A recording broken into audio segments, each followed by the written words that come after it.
So, after the flood, there were only 8 people alive on the earth. После потопа на земле в живых осталось только 8 человек. And from Noah's 3 sons and their wives came all of the people alive on earth today.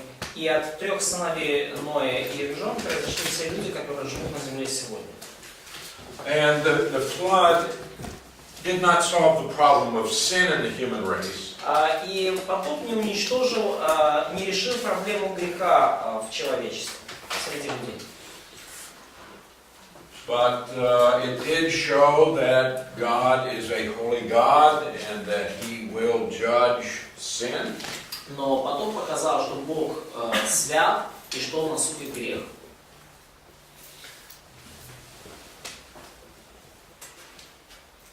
And we should understand that God will judge man's sinfulness. И нам нужно понимать, что Бог осудит греховность людей. But also we see a picture of salvation. Но также в этом мы видим образ спасения. With judgment there is also salvation. Вместе с осуждением всегда приходит спасение. Because of God's nature, His graciousness. Потому что по своей природе Бог благодати.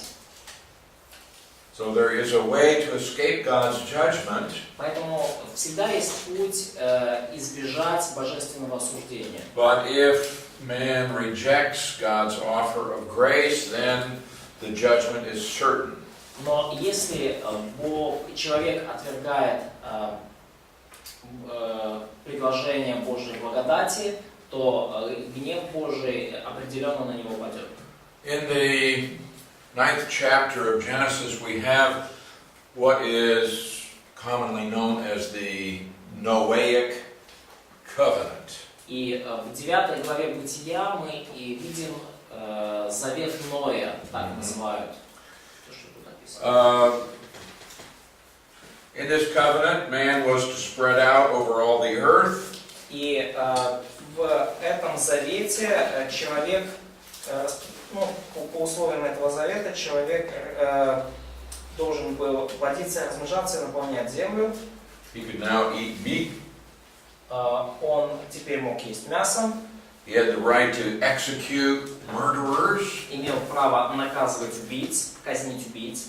Man would now be feared instinctively by animals. И теперь животные инстинктивно будут бояться человека. And God promised that He would never again destroy the world by a flood of water. И также Бог пообещал, что никогда более Он не будет уничтожать мир через потоп, через воду. And then He gave the rainbow as a sign of that covenant. И Он дал радугу как знак этого завета.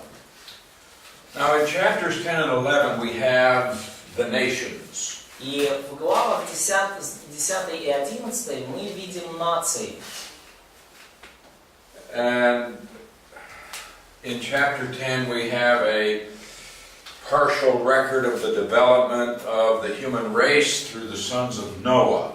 И в 10 главе мы видим частичную запись, как развивалось человечество через сынов Ноя. And there's an emphasis on the Canaanites and their land. И есть особый акцент на хананеях и их земле. Let's see, Moses has a purpose in writing this for the Jewish people. И Моисей писал это евреям с определенной целью. Because God had promised to bless them in the land of Canaan. Потому что Бог пообещал благословить их в земле ханаанской. Now, usually in Old Testament genealogies, it starts from the firstborn son and then goes on down according to the birth. Обычно в ветхозаветных генеалогиях, в еврейских генеалогиях, идет перечисление сыновей, начиная с первенца и далее по порядку рождения. But here we find that Shem is listed last. Но здесь мы видим, что Сим упомянут последним. Because that's the way Moses organized this book. Потому что это то, как Моисей упорядочил книгу. Because what he's going to do is to show the descent from Shem and then to Abraham and the descendants of Shem. И потому что далее весь остаток Ветхого Завета так или иначе будет связан с Авраамом, потомком Сима. Еще есть вопрос, можно? One more question. Сколько это еще 9 глава? Вот этот случай с... 9. В случае с Ноем и Хамом, или получается Ханааном. 9th chapter and the accident with Noah and his son Ham. Почему надо наказан Ханаан, если...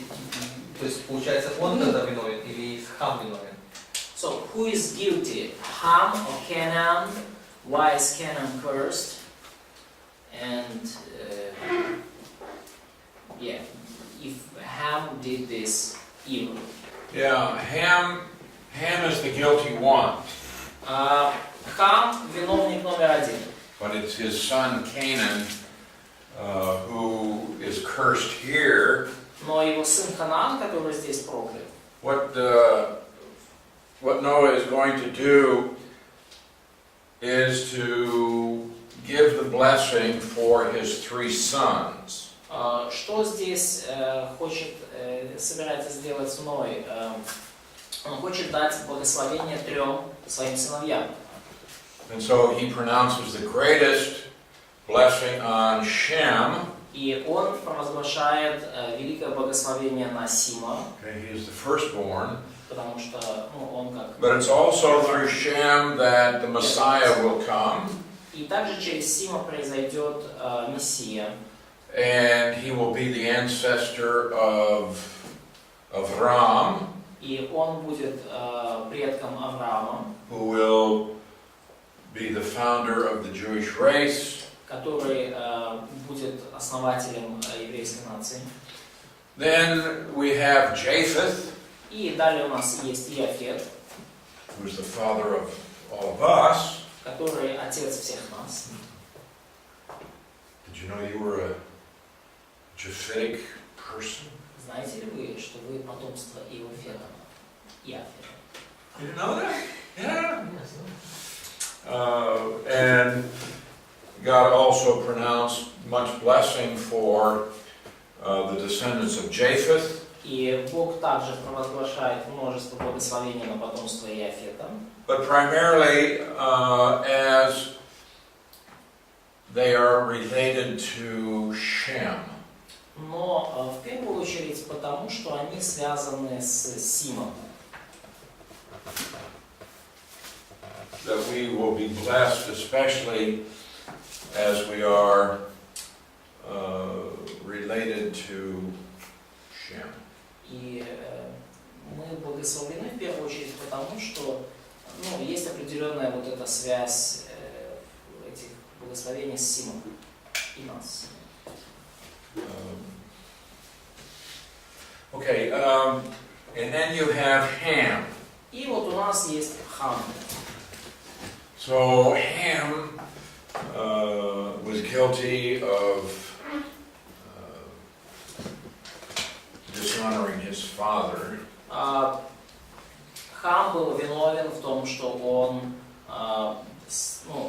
очень неуважительно поступил по отношению к своему отцу. Now the son of Ham is Canaan. И сын Хама Ханаан. And God pronounces a curse on Canaan. И Бог провозглашает проклятие на Ханаана. They are going to be the people that will be dealt with in the land where the Jews will settle. Потому что хананеи будут людьми, с которыми будет потом решаться вопрос в земле их, когда евреи там осядут. And apparently it was revealed in the blessings and cursings announced here that the descendants of Ham through Canaan would be evil, sinful. И уже в этих проклятиях очевидно, что потомки Хама через Ханаана будут злы и греховны.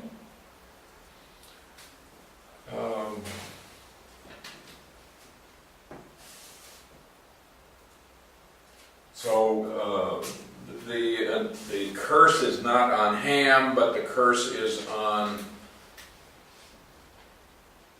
his son Canaan.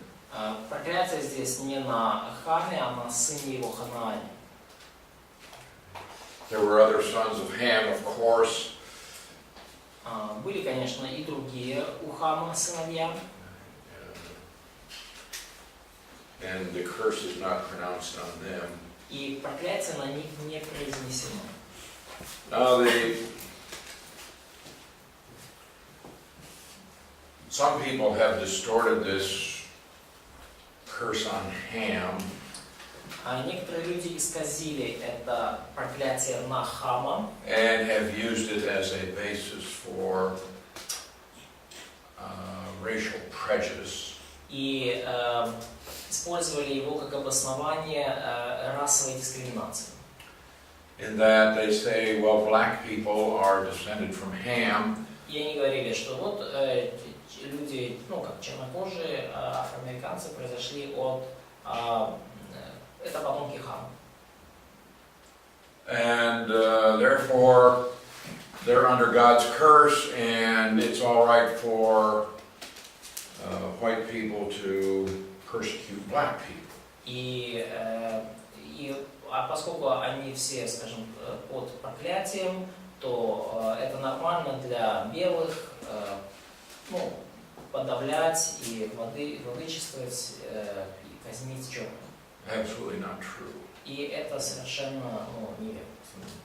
The curse is not on all of the descendants of Ham, but it is on his descendants in Canaan. Проклятие не на всех сынах Хама, а конкретно на его потомках через Ханаан. And racial prejudice is one of the most stupid things that anyone can do. И расовая дискриминация – это одна из самых глупых вещей, которые кто-либо может делать. Say, I don't like you because of the color of your skin, Говорить, что я тебя не люблю просто потому, что у тебя кожа другая. because of Нет, your racial identity. цвет кожи твой не нравится, или потому что у тебя ты другой расе принадлежишь. This is just stupidity. Это глупость. It also becomes sinful И также это становится греховным. because of the pride and the arrogance and somehow thinking that you are better because you're different. Возникает гордость, заносчивость, и каким-то образом появляется мысль, что вы лучше, потому что вы другой. All right.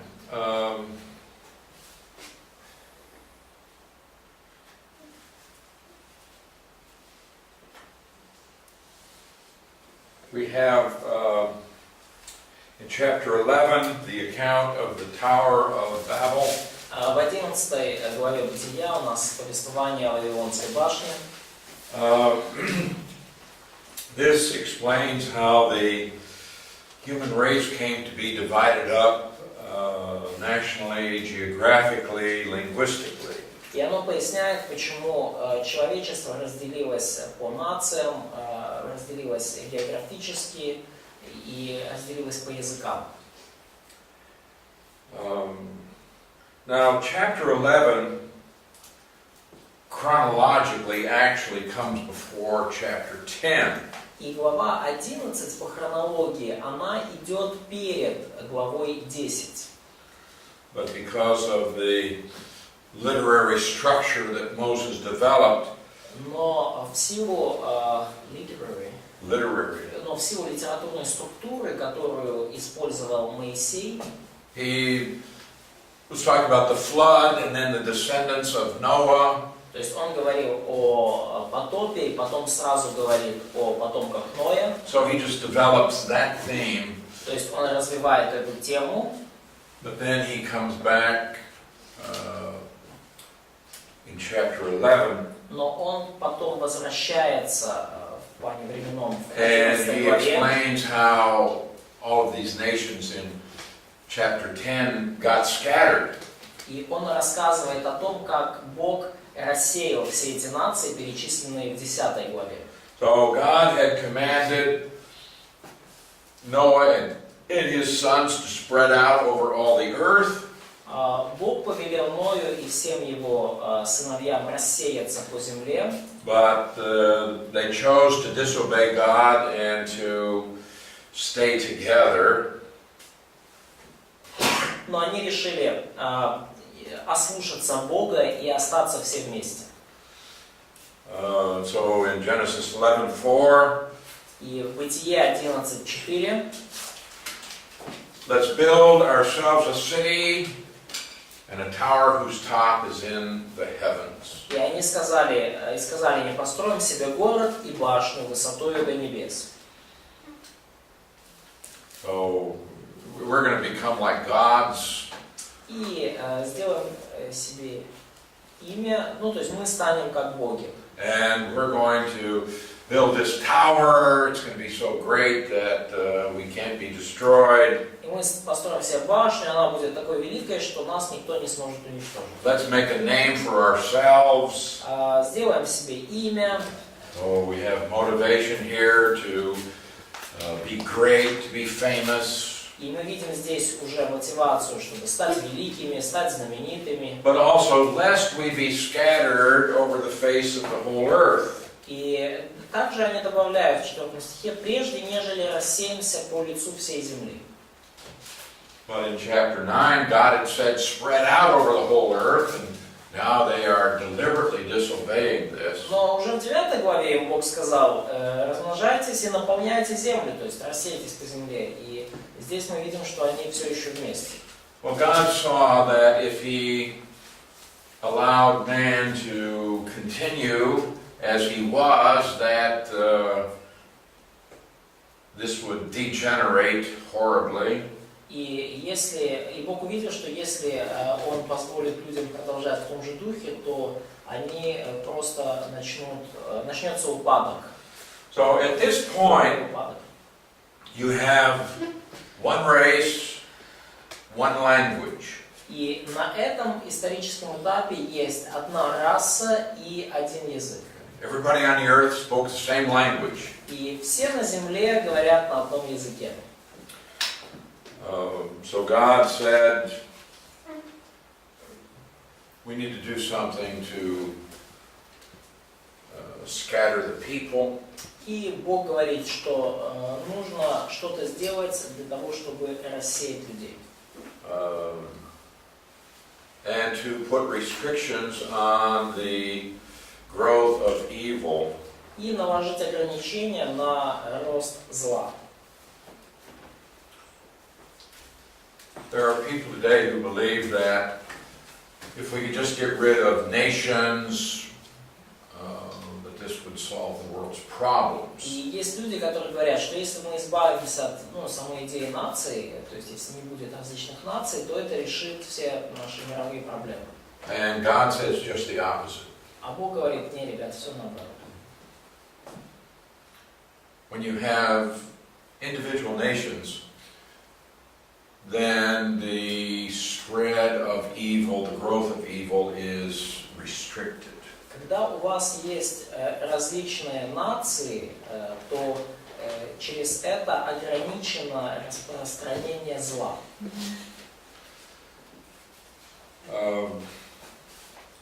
So God says in verse 7, let's go down there and confuse their language. И Бог в 7 стихе 11 главы говорит, сойдем же и смешаем там язык их. So God did this, and so people couldn't understand each other. И Бог это сделал, и таким образом люди не понимали друг друга. I've had the privilege of traveling to many countries. Бог дал мне такую привилегию путешествовать по разным странам. And you go to a foreign country, И вот приезжаю я в другую страну, and they don't speak my language. а они не говорят на моем языке. But when I hear someone speak English, Но когда я слышу кого-то, кто говорит на английском, you recognize your language immediately. я распознаю свой язык немедленно. This is what happened here at Babel. И вот это то, что случилось здесь, в Вавилоне. Suddenly, you have a lot of different languages. Неожиданно у вас вдруг много разных языков. So you're going to go with the people that you can understand and you can communicate with. То есть, вы, понятное дело, пойдете с людьми и пойдете к людям, которые понимают вас и с которыми вы можете общаться. So those people would get together and eventually they just move to another place. Ну, а другие люди, они просто собираются и перебираются в другое место. Ну, в другое место. So we have the dispersion of the human race into separate geographic areas. И мы видим то, что люди распределились, человечество распределилось по различным территориям. So this event marks the origin of different human languages. И это также показывает происхождение разных языков человечества. And perhaps also the beginning of distinct racial groups. И также начало различных и отличающихся расовых групп. So the chapter ends И глава эта заканчивается by listing the generations of Shem. Показывая происхождение или родословие Сима. Leading up to Avram. И это родословие ведет к Аврааму. So some 2,000 years of early history have been given briefly. И вот эти 2000 лет человеческой истории изложены очень кратко. And now Moses is ready to record the call of Avram. И теперь Моисей готов изложить призвание Авраама. And with the call of Avram, we have the second major division of the Old Testament. И с призванием Авраама мы видим второе большое разделение Ветхого Завета. So in the rest of the book of Genesis, we will have God's dealing with Avram and his descendants through Isaac and Jacob. То есть в конце книги Бытие мы уже видим Бога, который имеет дело с Авраамом и его потомством через Исаака и Иакова. Now it is hard to overestimate the importance of what happened with Avram. И очень трудно переоценить важность того, что случилось с Авраамом. If you don't understand what happened with Avram, you cannot understand the rest of the Old Testament. Если вы не понимаете того, что случилось с Авраамом, вы не поймете вообще остаток всего Ветхого Завета. You cannot understand much of the New Testament. Вы не поймете большую часть Нового Завета также. Nor understand many events in our world today. И также вы не сможете понять многие события, происходящие в мире сегодня.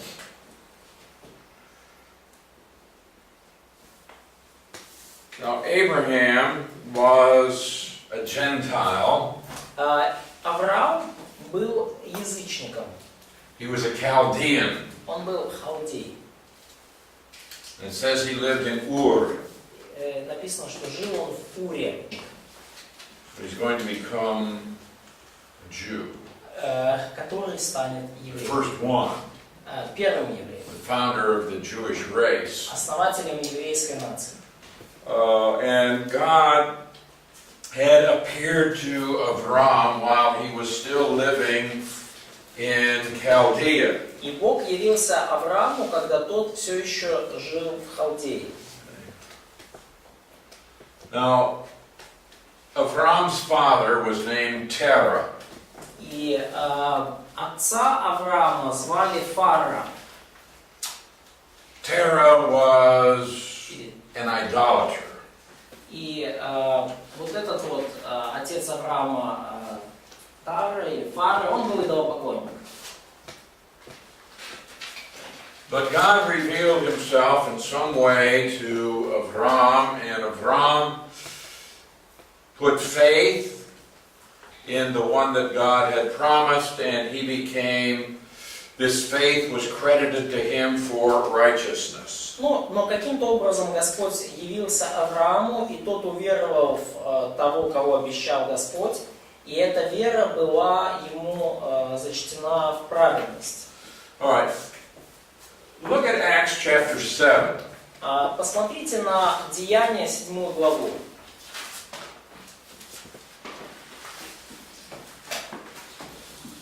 One of the things that I find as I read the Bible is that often you have a person who is able to give an overview of history of the Bible. Когда мы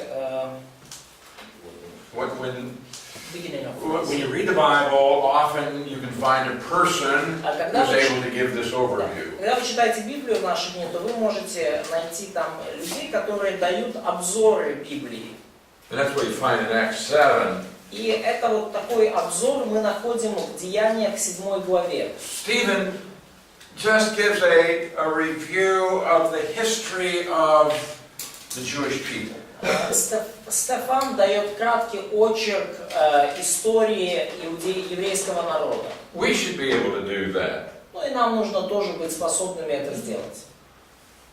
In Genesis you have creation, fall, flood, tower. В Бытии у нас есть сотворение, грехопадение, потоп, башня. Abraham, Isaac, Jacob, Joseph. Авраам, Исаак, Иаков, Иосиф. When you get to Exodus, you have Есть исход. 400 years slavery. Есть 400 лет рабства. Moses, Моисей, Pharaoh, фараон, 10 plagues, 10 казней, Passover, Пасха, Red Sea, Красное море, Sinai, Синай, Law, закон Tabernacle. и Скиния. Вот книга Исход. In Leviticus, nothing happens. В книге Левит ничего не происходит. It's just, did you read that? Вы ее читали? Was that exciting? Она вас вдохновила, Or зажгла, did you get lost? или вы в ней уже утонули? Okay, it gives instructions for worship, Она дает наставления о поклонении, function of the priesthood, о том, как должны священники исполнять свои функции, regulations to keep Israel separate from the surrounding nations. и указания о том, как, чтобы установление, чтобы сохранить Израиль от окружающих его наций. So for me, it's amazing that people want to put themselves back under a legal system. Для меня это очень странно и дико, что люди хотят себя снова поставить под власть вот этой законнической Which can системы neither закона, save nor sanctify. которая не может ни спасти, ни осветить. Numbers. Числа. Why is it called Numbers? Почему числа названа книга? Перечисление народов, колен. The tribes are counted and Yeah, they number the people. There are a lot of numbers in it. That's там why. много чисел, да? Не правда ли? And they count the people. И эти числа обсчитываются люди так. Every way you could count them. По-всякому, как угодно вы их можете посчитать, так они там и просчитаны. How many men under 20? How many men over 20? Сколько человек до 12 лет и после 12? how many from each tribe, Сколько из каждого how колена, many are priests. сколько священников. So numbers, they count the people, Они приходят к людям, wander in the desert, путешествуют по пустыне, number the people again. потом считают людей снова. That's the book of Numbers. Вот откуда и столько чисел. Deuteronomy, Второзаконие. 5 messages of Moses 5 посланий Моисея, to instruct the new generation чтобы наставить новое поколение about their history and what God is requiring of them before they enter the promised land. об их истории и о том, что Бог от них ожидает. Ну и еще Он наставляет их перед тем, как они войдут в обетованную землю. So there you have the Pentateuch. И вот у вас и Пятикнижие. And you should be able to just describe the history of the Old Testament. И вам нужно быть способными кратко изложить историю Ветхого Завета. Well, that's what Stephen does in Acts chapter 7. И это именно то, что делает Стефан в 7 главе Деяний. And so he starts out with the beginning of the Jewish people. И он начинает с того, как появилась нация, еврейская нация. Okay, verse 2. Стих 2. Read that. Но он сказал: «Мужи, братья и отцы, послушайте, Бог славы явился отцу нашему Аврааму в Месопотамии прежде переселения его в Харан». When did he appear? Когда он появился? Когда явился Бог? Когда прежде переселения. Before he dwelt in Haran. Yeah, so he was still in Ur.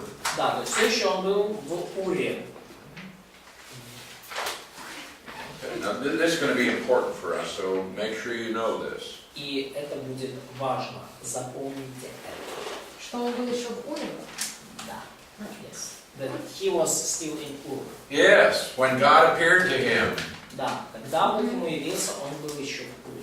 and said to him, "Get out of your country and from your family and come to a land that I will show you." И сказал ему: «Выйди из земли твоей, из родства твоего, из дома отца твоего, и пойди в землю, которую покажу тебе». So he came out of the land of the Chaldeans and dwelled in Haran. Тогда вышел из земли халдейской и поселился в Харане. And from there, when his father was dead, he moved to this land in which you now dwell. А оттуда по смерти отца его переселил его Бог в сию землю, в которой вы ныне живете. So, I just want you to see here that God appeared to Abraham while he was still living in Ur. И что я хочу вам показать здесь, что Бог явился Аврааму, когда он еще жил в Уре. So, in Genesis 11, В Бытие 11 главе you have the family of Terah. есть описание семьи Фары. And he talks about 3 sons, И говорится о 3 сыновьях Фары. Avram, Nahor, and Haran. Авраам, Нахор и Арам. Now, Haran dies Арам умер, when they were still living in Chaldea. еще во время, в Уре Халдейском, когда он там жил.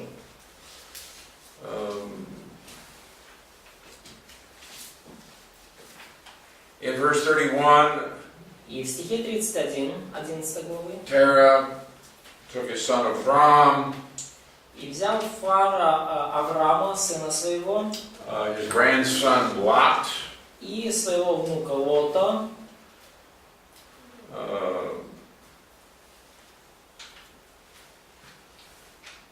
and he goes with Abraham and Sarah to Ur. и он идет с Авраамом и Сарой from Ur, and they went to Ура Харан. Халдейского, они идут в Харан. All right, now we come to Genesis 12. И вот мы попадаем в 12 главу. Important chapter. Очень важная глава. Now the Lord had said to Abram, Сказал Господь Аврааму. when had he said this to Abram? Когда он сказал это Аврааму? When he was still in Ur. Когда тот был еще в Уре. Get out of your country, Пойди из земли твоей, your family, and your father's house. от родства твоего и из дома отца твоего. Abram did not obey this command И Авраам не послушался этого because he повеления, did not leave his family. потому что он не покинул свою семью. That is his father and others who may have been in the family. Ну, в смысле, его отца и всех других, которые могли считаться его семьей. He didn't get away from his father's house. То есть он не оставил дом своего отца. And he also didn't get out of the country, he just went north.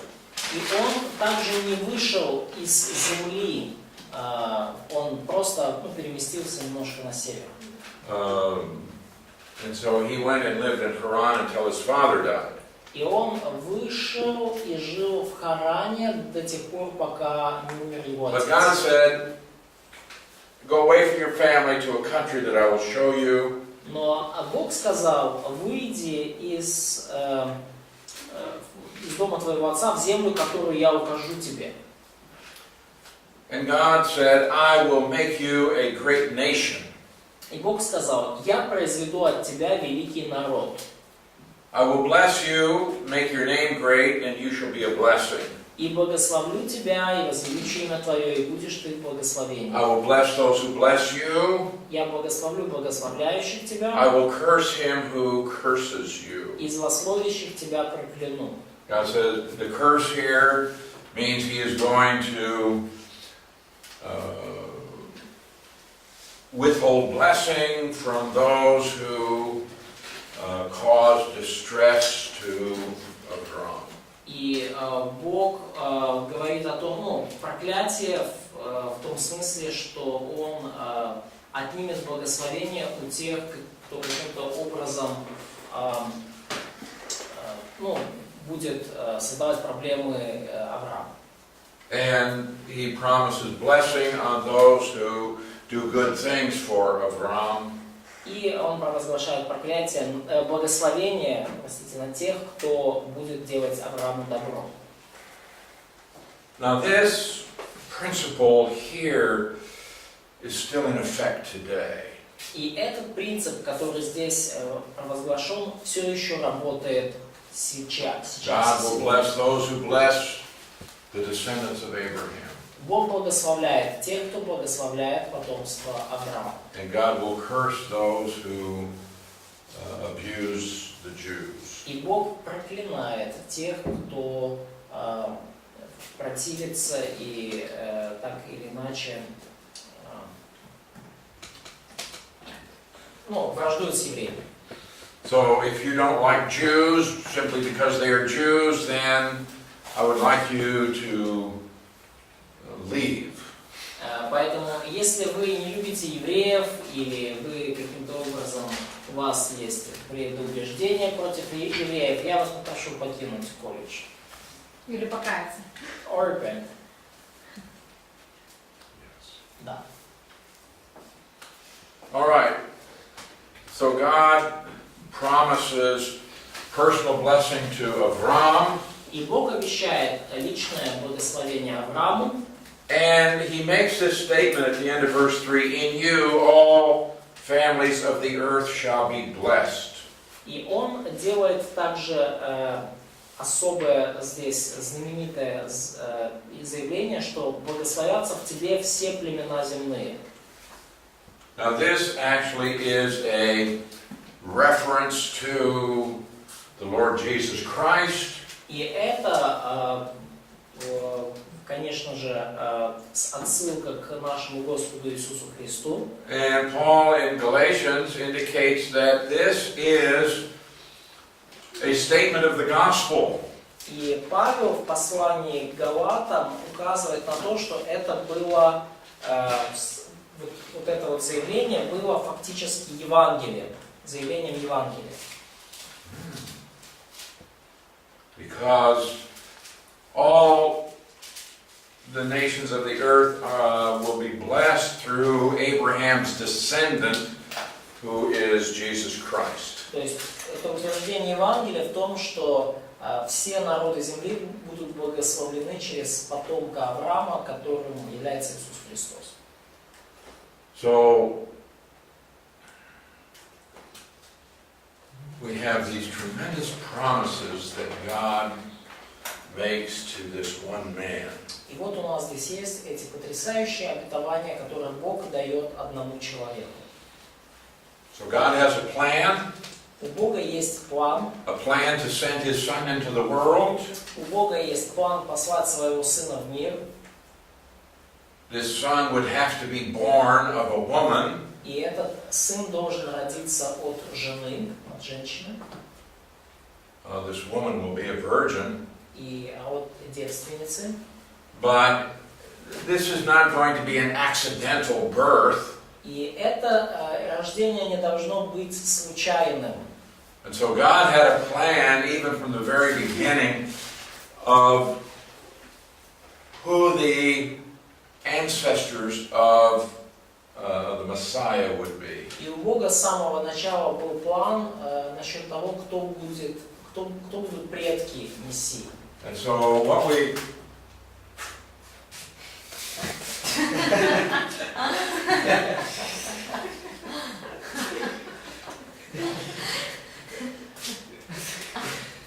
what we see Что мы видим?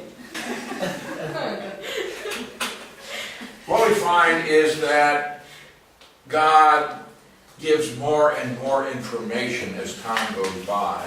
Что по мере развития событий Бог открывает все больше и больше информации. So the first information we get is that God's promised deliverer will be the seed of the woman. Первая информация, которая у нас есть, что обещанный Богом Избавитель будет из семени жены. Now that's really broad in the sense that it could be any woman. Но и оно очень такое широкое определение, потому что это может быть любая женщина. Doesn't say anything about her race or family or anything. Но и не сказано ничего о ее национальности, расе, семье. And it's going to be revealed that God's promised deliverer is going to come through Shem. И далее есть обетование, что обещанный Богом Избавитель придет через Сима. Now we see that the descendant of Shem by the name of Avram. И теперь мы видим, что потомок Сима по имени Авраам. And then the descendant of Abraham in Isaac. И вот потомство Авраама в лице Исаака, And then Jacob. Иакова, And then Jacob's son Judah. и затем сын Иакова Иуда, And then Judah's descendant David. и потом потомок Иуда Давид. And so this keeps getting more and more narrow. И вот все более и более сужается круг. But now we've come to Avram. Но вот мы переходим к Аврааму. And God announces that the Savior will be one of His descendants. И Бог провозглашает, что Спаситель будет одним из его потомков. What we have here in the beginning of Genesis 12 is the basic, broad statement of what we call the Abrahamic covenant. И что у нас здесь есть в 12 главе, это вот такое базовое утверждение того, что позже мы будем называть Завет Авраама. Now, in the next few chapters, more and more information will be given about this covenant. В следующих нескольких главах будет дано больше и больше информации по поводу этого завета. But here's the basic statement. Но здесь вот это базовое фундаментальное утверждение. Now, Avram was 75 years old when he finally left Haran and came to Canaan. Ну, Аврааму уже было 75 лет, когда он наконец-то ушел из Харана и пошел в Ханаан. And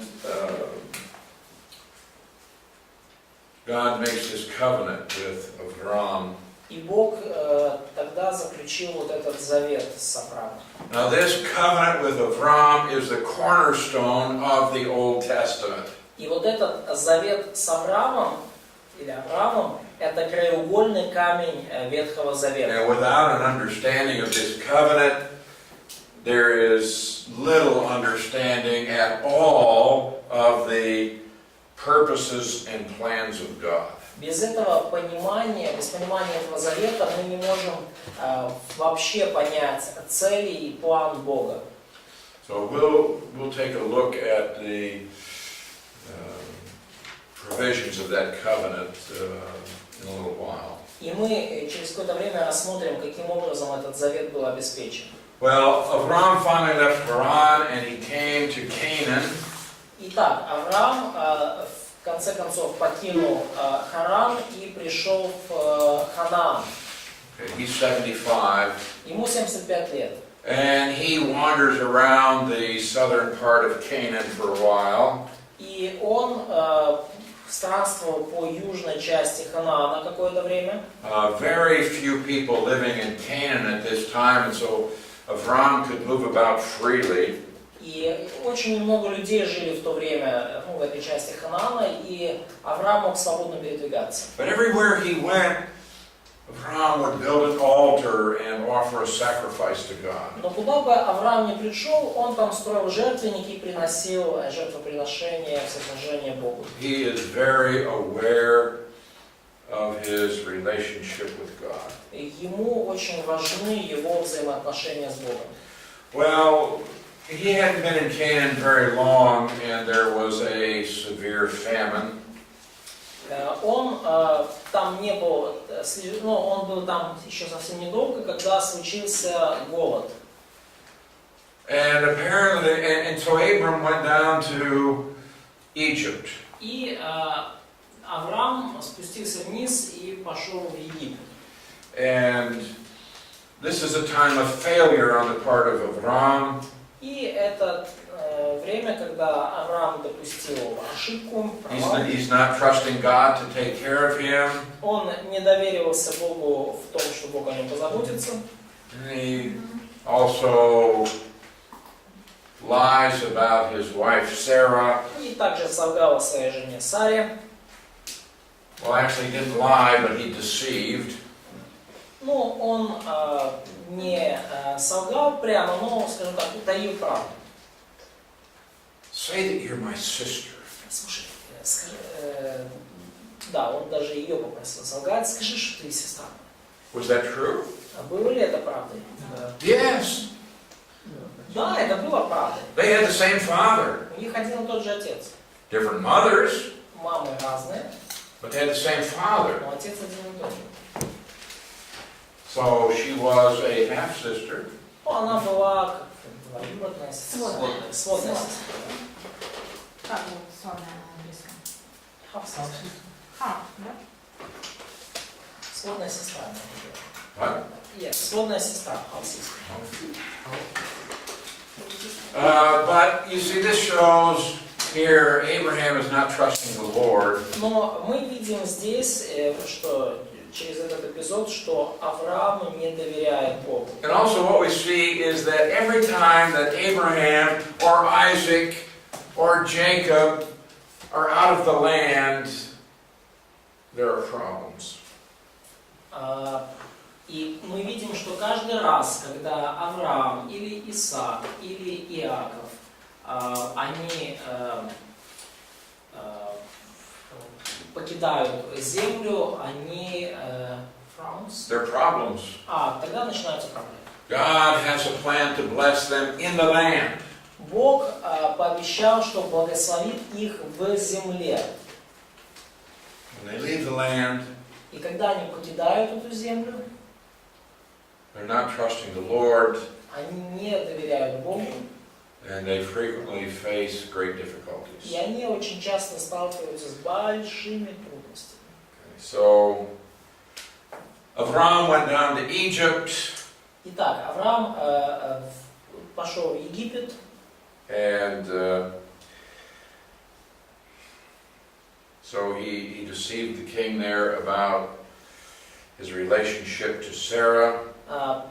обманул царя, фараона там, в плане, о том, каковы его взаимоотношения с Сарой. Well, God intervened here, and Бог здесь вмешался, Avram was able to return to Canaan with Sarah. и Авраам смог вернуться в Ханаан вместе с Сарой. And Abraham had been living with his nephew Lot. И Авраам, он жил вместе со своим племянничком Лотом. And the Lord had blessed these two men. И Бог обоих их благословил. They become very wealthy. Они стали весьма богаты, Their herds multiplied. и их стада умножились. But what happened then was the workers of Lot began to argue with the workers of Avram. Но что случилось? Что пастухи Лота начали спорить с пастухами Авраама. So they said, there are too many animals here for us to stay together. И они решили, что слишком много у них живности у каждого, чтобы им оставаться вместе. So Lot said, we need to divide up our assets here. И Лот сказал, что надо бы нам как-то разделить наши имущества, наши активы. So Avram said, well, pick out the country you want. Авраам сказал, выбирай любую страну, которая тебе по душе. Lot looked around. Вот вокруг посмотрел. Said, I'll take the best land. Он сказал, выбираю самую лучшую страну, самую лучшую землю. Avram said, okay. Авраам сказал, без проблем. Lot went looking for grass. Лот искал там место, там где будет самая хорошая трава. And that's all he got. И это все, что он получил. Avram went looking for grace. Авраам искал благодать. He found grace and got grass as well. И он нашел Божью благодать, ну и траву, так сказать, в качестве бонуса.